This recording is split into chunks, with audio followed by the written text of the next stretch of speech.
मित्रों, पहली बात, यूपीएससी इंटरव्यू में टाई पहनना कंपलसरी नहीं है।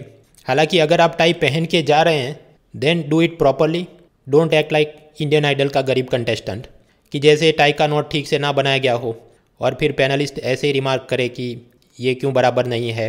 और फिर कुछ लोग बोलना शुरू करते हैं इंटरव्यू में कि नहीं सर, मुझे तो टाई बांधनी नहीं आती, ये तो मेरे दोस्त ने बांध के दी लेकिन उसको भी ठीक से नहीं आती इसलिए ऐसा हुआ है, ही। अब ऐसे ये कैंडिडेट ये सोचते हैं कि देखो मैं कितना ऑनेस्ट और फ्रैंक और ट्रूथफुल हूँ और पैनल मुझे बहुत ही अप्रिशिएट करेगी और मुझे अच्छे मार्क्स देकर आईएएस आईपीएस बना देगी। भाई ऐसा आप सोचते हैं। पैनल के दिमाग में एक फ़ोटो फ्रेम अलग होती है कि एक ऑफिसर की क्वालिटी क्या होनी चाहिए। खास करके जब इंटरव्यू पैनल में ये मिलिट्री, नेवी, पुलिस या फॉरेन सर्विस के रिटायर्ड ऑफिसर बैठे हों तो वो इस तरह के जवाबों का से वो नाराज़ हो जाते हैं। उनको ये लगता है कि ये जो कैंडिडेट आया है ज़रूरत से ज़्यादा फ्रैंक है। अनजान लोगों के सामने भी ये अपनी और अपने दोस्तों और अपने साथियों और अपने विभाग और अपने देश की गलतियां बता देगा। तो इसको मतलब आईपीएस बनाया तो ये तो बाहुबली नेताओं को जाके बोल देगा कि सर प्लीज़ दंगे मत करना क्योंकि मेरे पास पुलिस स्टाफ कम है, ही। या फिर वो आईएएस ऑफिसर होगा और उसके डिस्ट्रिक्ट में ये रेमडेसिविर इंजेक्शन की शॉर्टेज चल रही हो तो जर्नलिस्ट को जाके बोलेगा कि हमारे पास इंजेक्शन नहीं है। हालांकि मैंने अपने दूसरे दोस्त आईएएस ऑफिसर को दूसरे डिस्ट्रिक्ट में बोला है लेकिन उसके पास भी नहीं है। तो ही। उसी तरह फॉरेन सर्विस में होगा, इंडियन फॉरेन सर्विस में एम्बेसडर और चीन में उसको भेजा हो तो वहाँ पर भी वो शी जिनपिंग को बोले सर हमारे पास लेटेस्ट मिसाइल और वेपन नहीं है। वैसे तो हमने अपने दोस्त अमेरिका को कहा है मदद के लिए लेकिन शायद वो भी सफिशेंट मदद नहीं कर पाएँ, तो प्लीज़ हमारे बॉर्डर में आप घुसपैठ मत करना, ही। तो मतलब जो ऑफिसर की फ़ोटो फ्रेम होती है जैसा वो उसका चरित्र होना चाहिए उससे ये टोटली बाहर बाबू सोनागिरी जो कर रहे हैं आप लोग। और फिर ऐसे कैंडिडेट 2 बार 3 बार 5 बार इंटरव्यू में जाते हैं, फिर उनको मार्क नहीं आते तो बोलते रहते हैं इंटरव्यू पैनल इज़ बायस्ड। भाई वो बायस्ड नहीं है, वो कोई गरीब कल्याण योजना नहीं चला रही है, वो ऑफिसर रिक्रूट करने के लिए बैठे।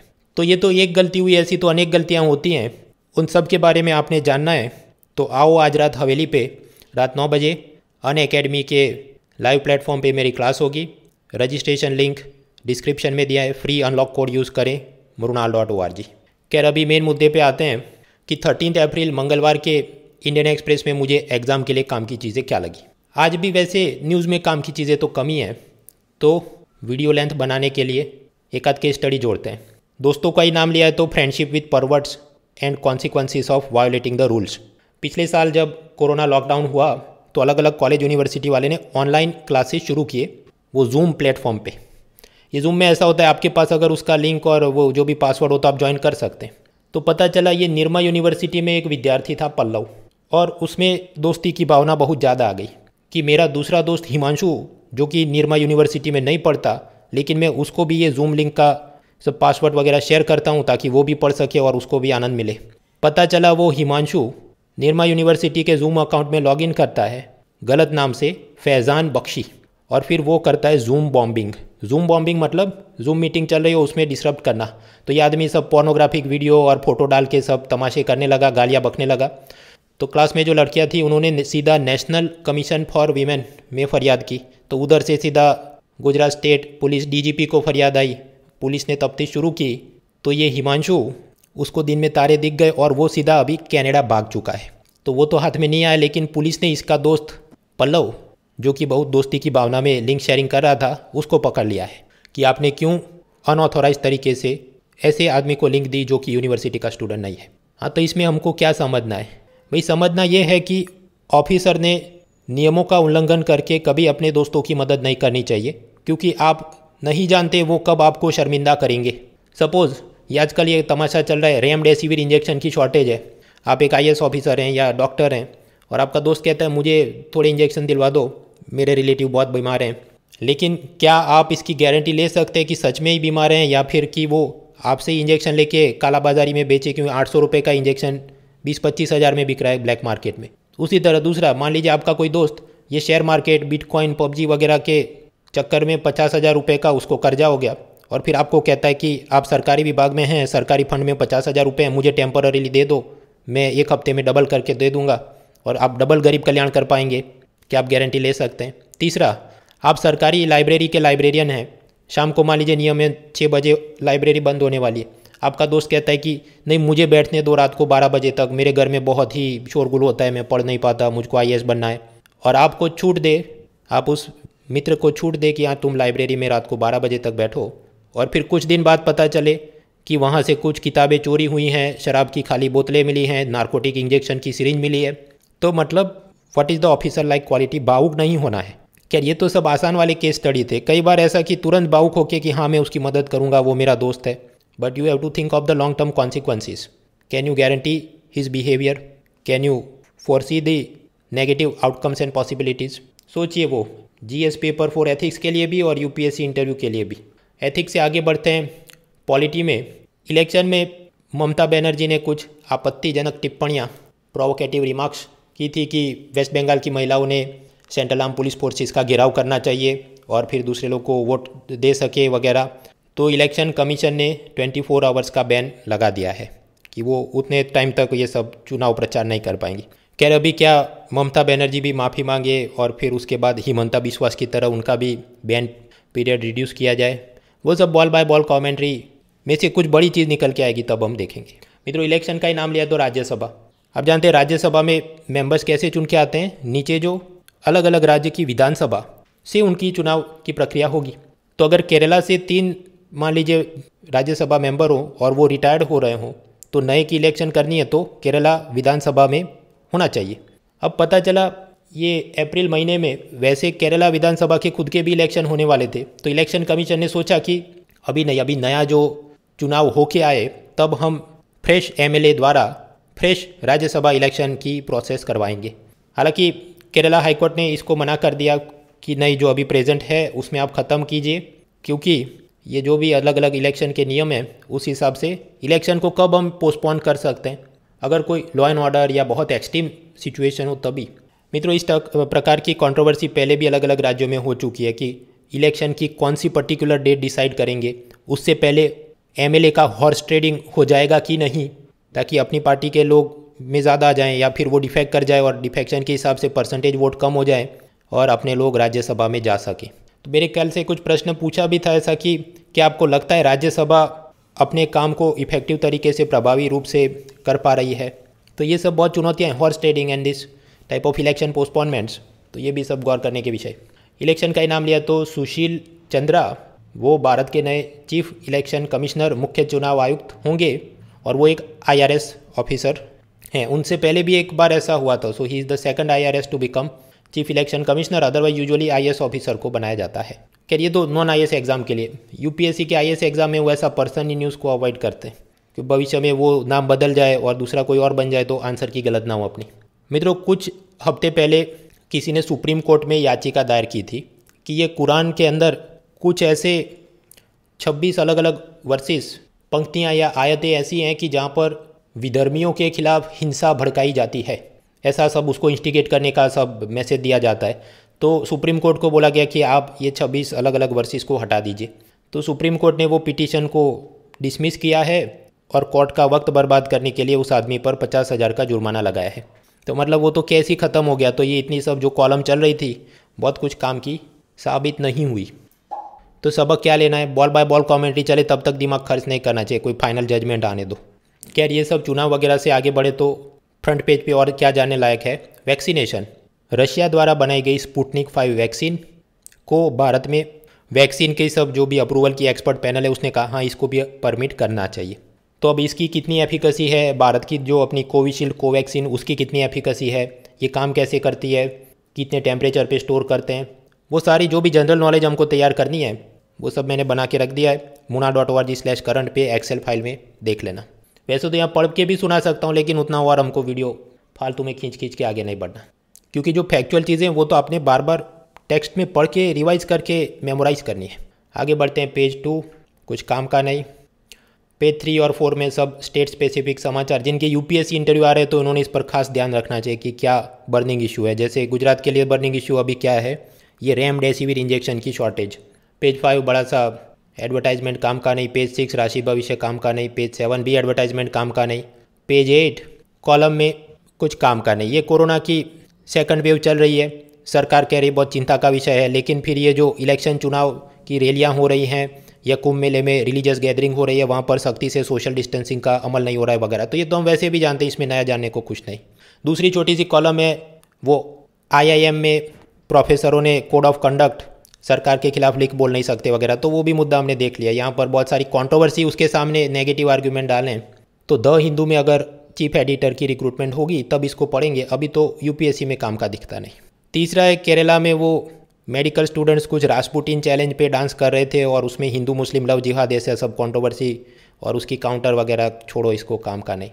फिर पेज 8 पर बड़ा सा कॉलम है प्रताप बानू मेहता, तो वो पढ़ने में मैं टाइम अपना वेस्ट नहीं करूँगा क्योंकि वो वही सब हिंदू मुस्लिम और ये धार्मिक स्थानों पर अतिक्रमण और ये वाराणसी में archaeological survey of India Gyanvapi mosque का सब एनालिसिस करेगा। काम का नहीं, फाइनल जजमेंट आने दो। सिवाय कि आप यूपी स्टेट से बिलोंग करते हैं और अभी UPSC का इंटरव्यू है तो थोड़ा पढ़ के जाना चाहिए कि मुद्दा क्या चल रहा है। एक इंग्लिश मूवी नोमैड लैंड जिसकी डायरेक्टर क्लोई जाओ, उसको बाफ्टा में बेस्ट डायरेक्टर का अवार्ड मिला है और उसके ये मूवी में क्या थीम्स है उसकी बड़ी सी कॉलम दी है। ठीक है, मूवी को अवार्ड मिला उतना नॉन IAS एग्ज़ाम के लिए, और मूवी के क्या थीम है वो तैयार करने चाहिए क्या भाई। अगेन वो आप अगर अपने हॉबी या इंटरेस्ट में लिखें वॉचिंग मूवीज़ तो फिर सोच सकते हैं। हालांकि जब भी UPSC के इंटरव्यू फॉर्म में लिखा जाए वॉचिंग मूवीज़ तो फिर कुछ स्पेसिफिक लिखना चाहिए। उसी तरह रीडिंग नॉवेल्स पर स्पेसिफिक लिखो, कौन सी, crime novels, historical fiction novels वगैरह। आप जितना ओपन एंडेड रखेंगे अपनी हॉबी को तो उतने ज़्यादा वो आपको बाहर बाहर के सवाल पूछ सकते हैं। तो जितना स्पेसिफिक रखेंगे उस हिसाब से मेहनत थोड़ी कम हो जाए। फिर आजकल ऐसा भी एक ट्रेंड चल रहा है कि कुछ लोग अपने UPSC फॉर्म में लिखते हैं वॉचिंग साउथ इंडियन मूवीज़ इन डब्ड सबटाइटल्स, ये मेरी हॉबी है।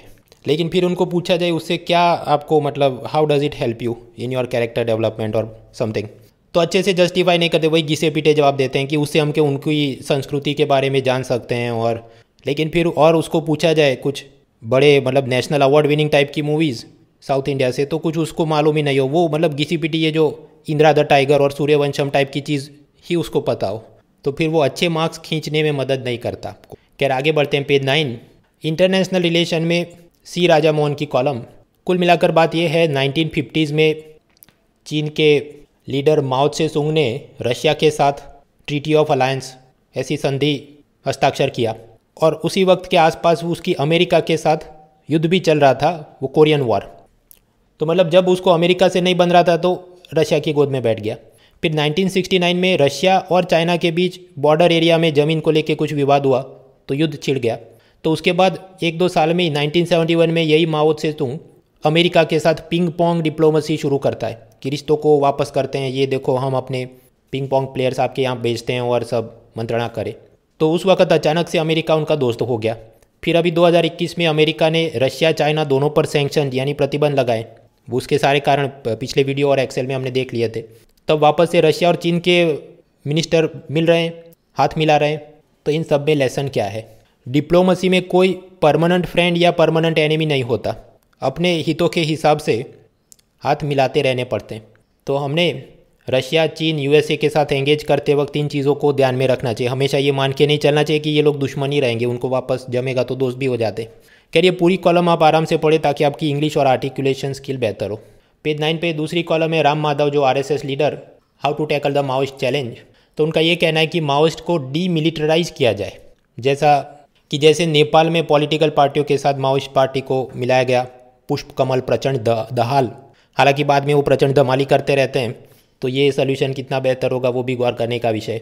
और दूसरा कि ये सब ट्राइबल एरिया में RSS लीडरशिप जाकर और अच्छा काम करे और वहाँ के लोगों को माओवादी विचारधारा से बचा के लाए वगैरह। लेकिन ये सब ऐसी चीज़ें हैं कि वो हम मेंस आंसर राइटिंग में लिख दें और सामने चेक करने वाला JNU का प्रोफेसर निकला तो जो जीनेरिक मुद्दे हैं वो लिखने चाहिए जो हम आगे पढ़ चुके हैं, देख लो एक्सेल फाइल। तीसरी कॉलम है नेशनलिज्म एंड डॉक्टर आम्बेडकर। ये आप पढ़िए अगर आप political science as an optional subject, तो वहाँ पर ये सब अलग अलग पॉलिटिकल थॉट्स में आपको अपने जॉब को बेहतर करें। आगे बढ़ते हैं, पेज 10 में जाने लायक वो नया चीफ इलेक्शन कमिश्नर हमने देख लिया। पेज 11 कुछ काम का नहीं। पेज 12 कुरान में से 26 वर्सेस निकाले जाए वो केस हमने देख लिया कि सुप्रीम कोर्ट ने उसे हटा दिया है। डिफेंस में शांतिर ऑर्गो सेना एक्सरसाइज ये बांग्लादेश में हो रही है, जहाँ भारत श्रीलंका भूटान बांग्लादेश के सब सेना पार्टिसिपेट कर रहे हैं और साथ ही अमेरिका इंग्लैंड रशिया ये सब लोग उसको देखने भी आए हैं। तो CAPF CDS एग्जाम में military exercise math the following वगैरह याद रखें आप। पेज 13 एक्सप्लेन सीरीज में एक तो इकोनॉमी का भला होगा या बुरा, भाई वो इकोनॉमिक सर्वे के हिसाब से वी शेप रिकवरी वगैरह आर्ग्यूमेंट से चलना है। यहाँ पर अब नए नए बॉल बाय बॉल कमेंट्री इतनी काम की नहीं। स्पुतनिक 5 नंबर की ये वैक्सीन काम कैसे करती है एक्सेल फाइल में देख लो। तीसरा रेफ्यूजी और इलीगल इमिग्रेंट और म्यांमार और यहाँ वहाँ वो सब मुद्दे हम देख चुके हैं, नया जाने को कुछ खास नहीं। आगे बढ़ो पेज 14 इंटरनेशनल रिलेशन में वही सब कोरोना और दादा ससुर प्रिंस फिलिप की अंतिम यात्रा में छोटी बहू मेगन मार्केल नहीं आ रही है वगैरह खबरें काम की नहीं। इंटरनेशनल रिलेशन में एक और चीज़ है रायसीना डायलॉग। ये रायसीना मतलब दिल्ली का ऐसा इलाका जहाँ पर ये सब अपने इंपॉर्टेंट गवर्नमेंट मिनिस्ट्री के ऑफिस और ये मिनिस्ट्री ऑफ एक्सटर्नल अफेयर्स और एक think tank observer research foundation मिलके ये डायलॉग में मतलब बड़े बड़े लोगों को बुलाएंगे, अंतर्राष्ट्रीय रिश्तों के बारे में आप चर्चा कीजिए। यूजुअली न्यू दिल्ली में होता है लेकिन कोरोना के चलते वर्चुअल समिट होने वाला है, तो यूट्यूब पर उसकी सब लिंक घूमती रहेगी। खास तो मैं हिदायत देना चाहूँगा बाबू सोनों को कि उसमें हमने घुस घुस के PhD करके उसको देखने की ज़रूरत नहीं है। कुछ लोग ये सोचते हैं हाँ मैं भी एक दिन बड़ा डिप्लोमेट बनूंगा और मैं भी रायसीना डायलॉग में जाके हिस्सा लूँगा। अच्छी बात है, हमें ऐसे बड़े एम्बिशन रखने चाहिए, लेकिन प्राइमरी टारगेट क्या होना चाहिए। अभी हार्डली 70 डेज़ के आसपास UPSC प्रीलिम है, तो भाई उसका सिलेबस ख़त्म करो या दिन में ऐसे सपने देख के इधर उधर घूमते रहोगे। कोई बड़ी मंजिल हासिल करने के लिए भी पहले कोई छोटा काम तो कंप्लीट करना होगा कि प्रीलिम पास करनी है। लेकिन वो कुछ हैं एक particular demography of UPSC candidates, वो ये सब Raisina dialogue, Rajya Sabha TV, IDSA, उनका पूरा दिन मतलब 90% उसी में चलते रहता है। भाई सुधर जाइए तो वरना आपका कल्याण हो नहीं सकता। क्योंकि ऐसे कई लोगों को मैंने पिछले 1 दशक से ज़्यादा समय में देखा है, उनकी यूजुअल कैरियर ट्रेजेक्टरी क्या होती है। UPSC के 4-5 अटेम्प्ट ऐसे ही बर्बाद करेंगे, फिर उनको कि हाँ वो मेरा पॉलिटिकल साइंस ऑप्शनल, तो उसके साथ मैं वो इग्नू या कहीं से पॉलिटिकल साइंस का MA करता हूँ, फिर UGC नेट, फिर इधर उधर घूमते रहते हैं कि कॉलेज प्रोफेसर बनना है। तो फिर पता चले वाले उसमें भी तो इतने सारे रिसर्च पेपर और ये वाला PhD डिग्री मांगता है नौकरी से पहले। तो वो करते करते मतलब वो 35-40 साल तक वो घूम ही रहे हैं, they have nothing to show for it. तो मतलब ये सब आशिकी और क्या काम की है। प्रैक्टिकल बनिए, एग्ज़ाम के लिए काम का है कि नहीं, पहले वो छोटी छोटी चीज़ों को अकम्प्लिश करो, वरना पता चला बाकी सब आपके साथी इधर उधर bank staff selection, railway, state service में कोई ना कोई जगह पे नौकरी पे लगे हैं और आप 35-40 साल तक वही इधर उधर घूम रहे हैं कि अब मैं PhD करूं और फिर मुझे कहीं प्रोफेसर की नौकरी मिले। खैर आगे बढ़ते हैं। पेज 15 इकोनॉमी में कुछ काम का नहीं। यस बैंक ने बासेल नॉर्म्स के साथ कंप्लाई करने के लिए 81 बॉन्ड इशू किए थे, उसमें सब रूल्स को वायलेट किया था कुछ, तो सेबी ने दंड लगाया है। भाई ये पूरी चीज़ हम लोग Mrinal win 20 free economy lecture series में पढ़ चुके हैं, देख लेना। उसी तरह ये bad loans, non performing asset वगैरह में जब इंसॉल्वेंसी बैंक्रप्सी कोड की प्रक्रिया शुरू हो जाए तो वो वाली संपत्ति पर prevention of money laundering act के वाले कोर्ट या ट्रिब्यूनल उसको जब्त नहीं कर सकते, ये IBC का कोड उससे आगे माना जाएगा वगैरह। ये जो टेक्निकल एंड ऑपरेशनल गाइडलाइंस चलती रहती हैं, कोई बड़ा हंगामा हो तब पढ़ेंगे, अदरवाइज़ ये सब LLB टाइप की एग्ज़ाम में काम का है, अपने लिए खास नहीं। सेंसेक्स गिर गया वो तो मैंने आपको कल ही बता दिया था। फ्लिपकार्ट और अदानी ग्रुप ने लॉजिस्टिक मैनेजमेंट के लिए डील साइन की। माइक्रोसॉफ्ट ने नुआंस नाम की स्पीच रिकॉग्निशन कंपनी को एक्वायर किया। ये सब बिजनेस जी के अपने लिए काम का नहीं, सिवाय कि आप IIM MBA के इंटरव्यू की तैयारी कर रहे हैं। आगे बढ़ते हैं पेज 16 स्पोर्ट्स। हिडेकी मुत्सुयामा नाम के जापानीज़ गोल्फर वो पहले जापानीज़ व्यक्ति बने जिन्होंने ऑगस्टा नेशनल जीती है। तो नॉन IAS एग्ज़ाम में थोड़ा बहुत अंदाज़ होना चाहिए। ये मतलब who is he, tennis player, badminton player, chess player, तो क्या गोल्फ है। तो ये था मंगलवार का न्यूज़पेपर। बाकी आओ आज रात हवेली पे how to avoid common mistakes in UPSC interviews, जिसका रजिस्ट्रेशन लिंक डिस्क्रिप्शन में है। फ्री अनलॉक कोड यूज़ करें mrunal.org।